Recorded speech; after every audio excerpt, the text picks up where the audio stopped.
Hi, my name is Andrea. Welcome to my channel. I hope you guys are having a good day, and I am excited to be filming on my desk, and I feel super motivated to do my homework on here and or paint or do these videos as well. And a huge thank you to my parents for setting this desk up, and especially for my mom who paid for this desk and continuing to pay for me to live here, and I cannot repay her or say thank you enough. I am super grateful. And for those who are new to this channel, hi. I am someone that's very awkward and quiet and calm. There's times when I'm like very energetic, and I guess it just depends on where I'm at or who I'm with. Anyways, another thing is, I know it's very crazy times, so I hope when you come to my channel that you will it will seem like you're having a conversation with a friend and you just feel the good vibes. Yeah. This is that I tend to ramble a lot, which is something I'm not trying to do for this video because it's a long story time. I'm also very excited that I was able to recover my old intro so I can finally use them for all the new videos that will be coming to this channel. Get straight to the point here. I was hesitant about doing the story time because in case the person who was in this video, who I mentioned in this video, is randomly watching this, I know this person would probably think like, okay, this is so weird. Why is she talking about me? Like, is she not over me or something? Like why is she bringing something that happened years ago? How come she's not moving on? And it's not so much about this person. We're gonna call this person Jack. I couldn't think of a better name.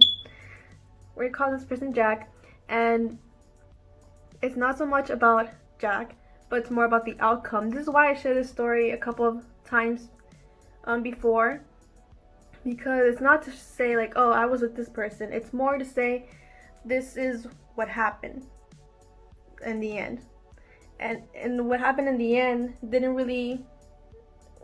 not affect at all that person's life, which is why I am the one that's sharing it. We're going back to middle school, back in like 7th grade. In the beginning of the year, Jack had came to my desk and it was like, hey, are you the person that follows me on Instagram? At the time I didn't have social media, so obviously no. And he was like, oh, it's because you look familiar. Never mind. And looking back at it now, I think this was just a way of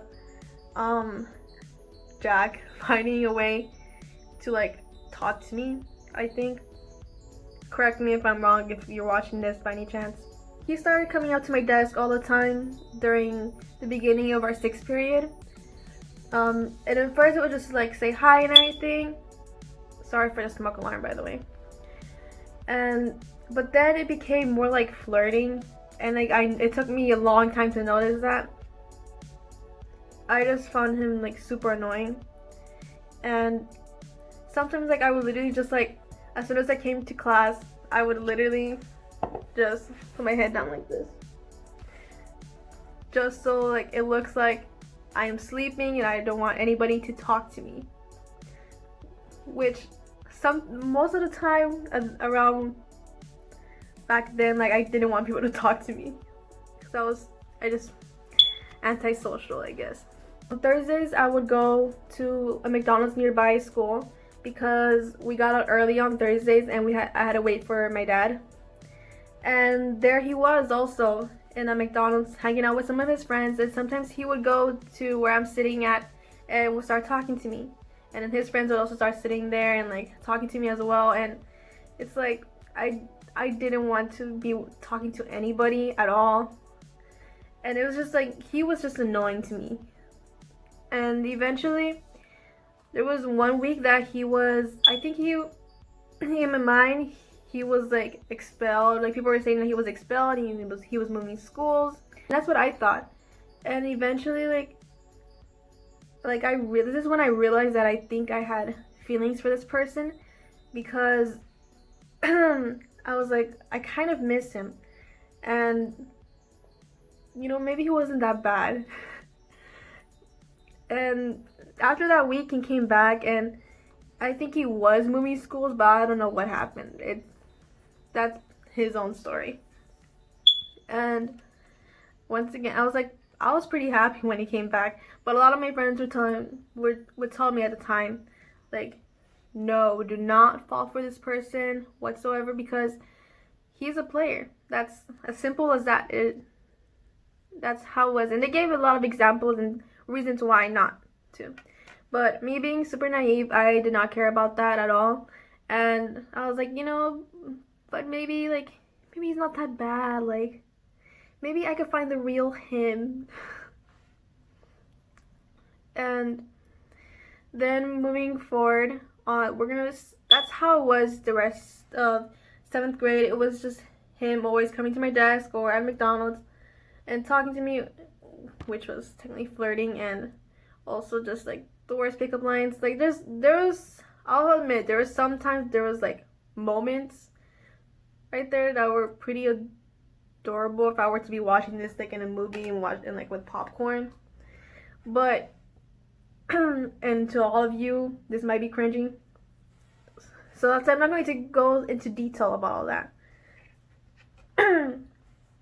It's not something crazy either. So, on to 8th grade, in the beginning of the year, like, he started talking to my friends and like talking to them about me, and I feel bad because they probably found him more annoying than they already thought he was. Just him talking about me the entire time, I could tell it was pretty annoying. And then eventually, like, he asked me out, and it was like after school, and when he had asked me this question, I could see from like a block away, like my dad like about to come to like the corner where I would wait for him. And because I saw him from like far away, as soon as I was lucky, because one of Jack's friends had came up to him and was like, hey, what's up? And Jack had turned around, and as soon as he turned around, I quickly made a run for it to the car, and we left. I felt so bad, because that's not nice to do, to just leave someone like that, especially when they just had the courage to like ask you a question like that. And like at home, like I started like thinking about it more, and then I wanted to say something, but like I knew like I can't text him, like there's no way I could talk to him. And then one of my friends was like, hey, Jack is telling me like that like he wants to talk to you, and that like he wants to know like what happened. And then I gave in. I was like, you know what, give him my number and we'll talk there. And like I felt so weird knowing that a guy was texting me, and at first it was just like hi, and then like he asked the question like why, like what happened, and I gave my response that I have strict parents. I cannot be with anybody, and it will be very hard to hide something like that. And then eventually he was like, no, it'll just be between us. And the point is, I gave in.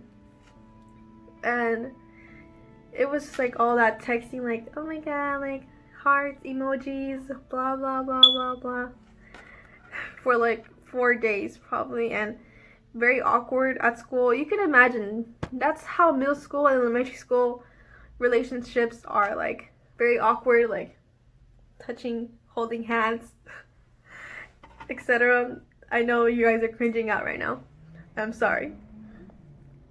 But for me, like it was weird, because when we were walking to like wherever we were going to go, there all of a sudden like some of my friends and some of his friends were like coming up to me, and like they just started talking to me. Some of these guys were ones that like were in my class and always ignored me, but all of a sudden they started talking to me. Same with some of my friends. Some of my friends were people that had not talked to me in like months, and like all of a sudden they're talking to me like, no, Andrea, don't do this, even though I was right there with him.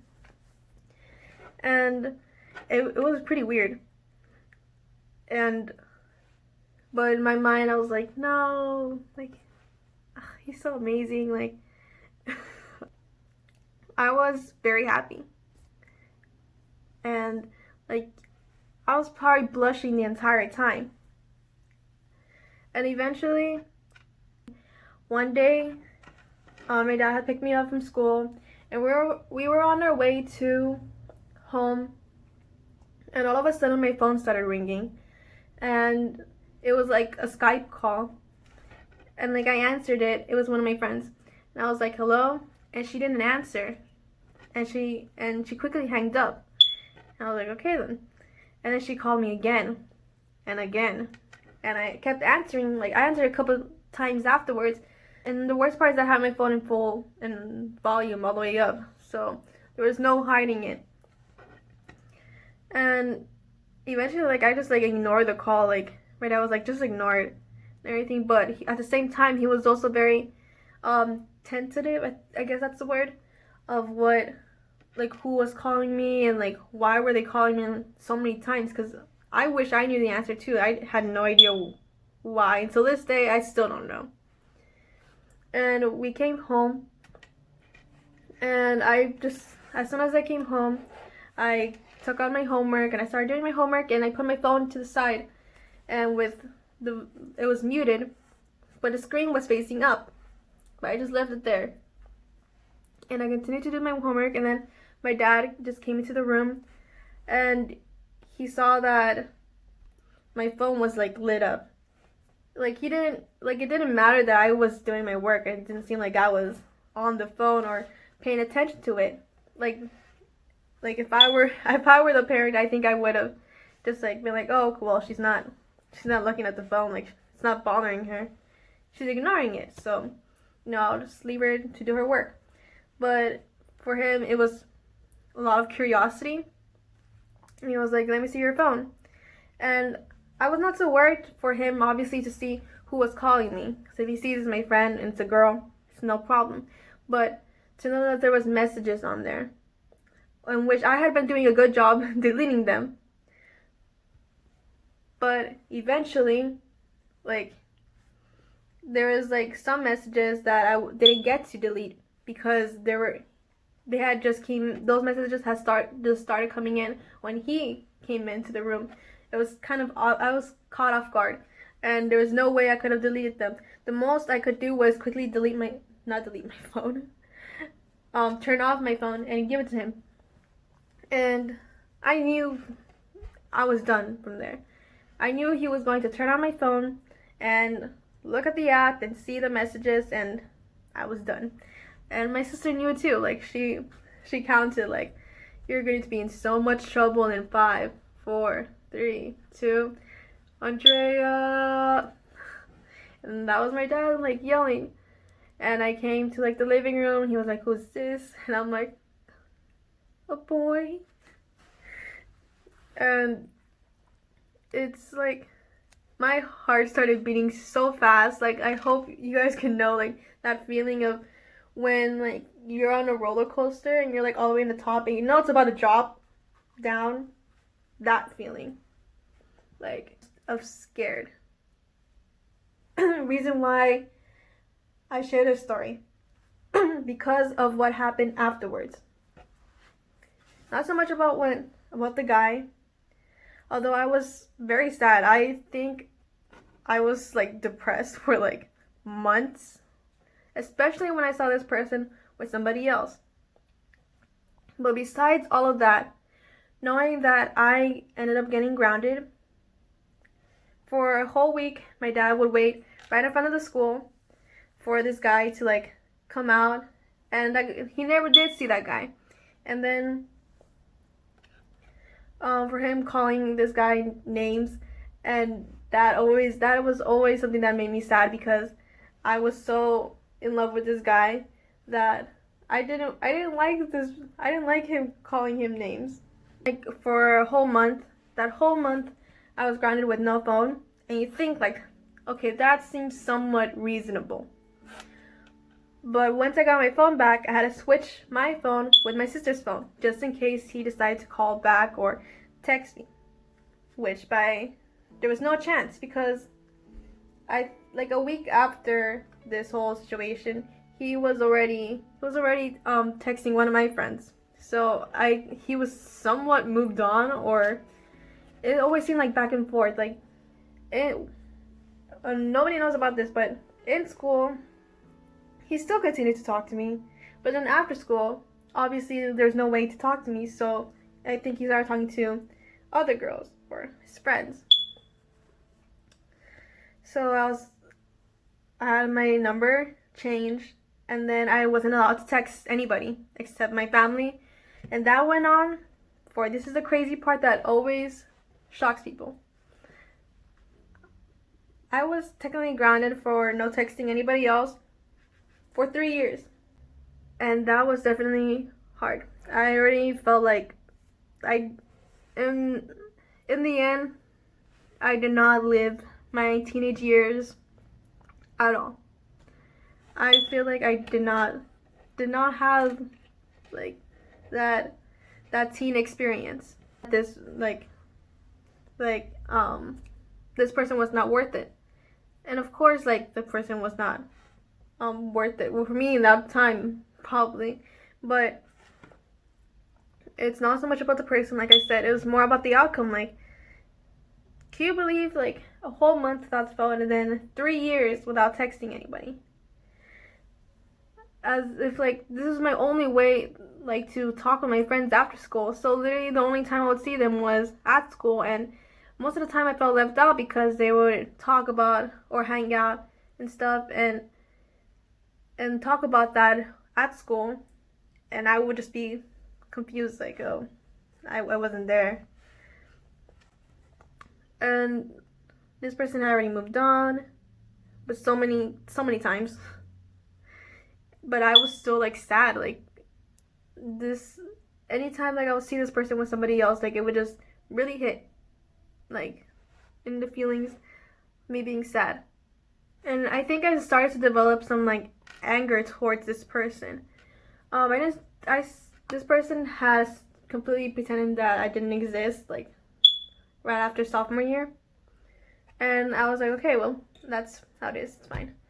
And I think so many things happened. I started to have so much anger towards this person, because it was a constant reminder, like, I did not have my teenage years. I will never be able to, like, live my life just like he did. And it made me mad how, like, fast he could just move on, and how come I can't move on.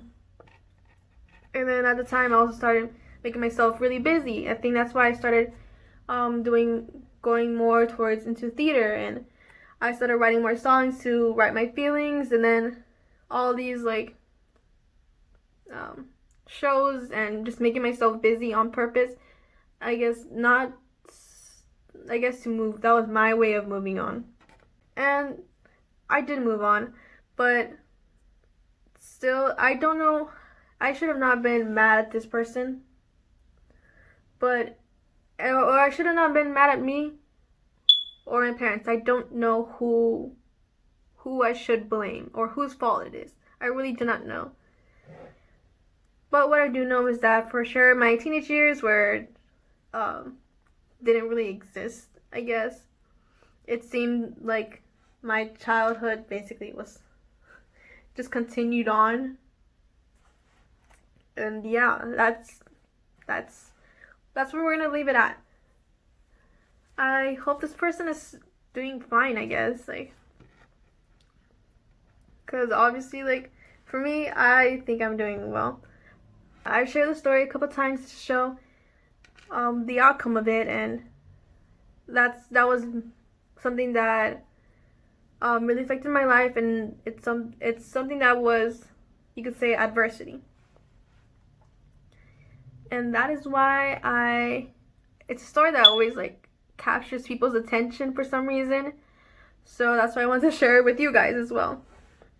Hopefully it will be interesting, even for those who have heard it before.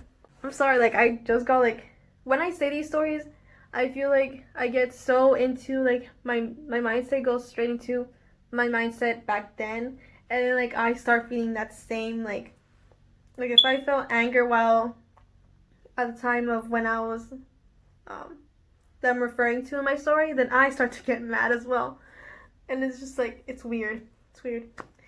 Anyways, thank you for watching and bye.